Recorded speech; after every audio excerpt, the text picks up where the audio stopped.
عن أبي هريرة رضي الله عنه قال كان رسول الله صلى الله عليه وسلم يقول रसूलुल्लाह सल्लल्लाहु अलैहि वसल्लम अपने रब से इस तरह दुआ किया करते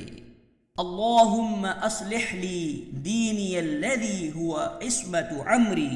व अस्लिह ली दुनियाय अल्लती फीहा मआशी व अस्लिह ली आखिरती अल्लती फीहा मआदी वजअलिल हयात ज़ियादतन ली फ़ी कुल्लि खैर वजअलिल मौत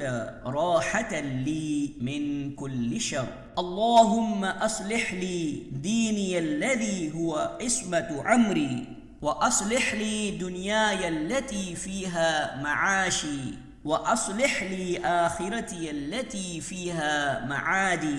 वजअलिल हयात ज़ियादतन ली फ़ी कुल्लि खैर वजअलिल मौत राहतन ली मिन कुल्लि शर अल्लाहुम्मा अस्लिह ली दीनी अल्लज़ी हुवा इस्मतु अमरी व अस्लिह ली दुनियाय अल्लती फ़ीहा मआशी व अस्लिह ली आखिरती अल्लती फ़ीहा मआदी वजअलिल हयात ज़ियादतन ली फ़ी कुल्लि खैर वजअलिल मौत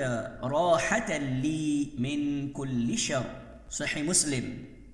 ऐ अल्लाह मेरे दीन की इस्लाह फरमा दे जो मेरे दीन और दुनिया के हर काम के तहफ़्फ़ुज़ का ज़रिया है, और मेरे दुनिया की इस्लाह फरमा दे जिसमें मेरा माश यानी गुदर बसर है, और मेरी आखिरत को दुरुस्त कर दे जिस हकीकी मंजिल की जानिब मेरा लौटना है, और मेरी ज़िंदगी को मेरे लिए हर भलाई में इजाफे का सबब बना दे, और मेरी वफ़ात को मेरे लिए हर शर से राहत बना दे।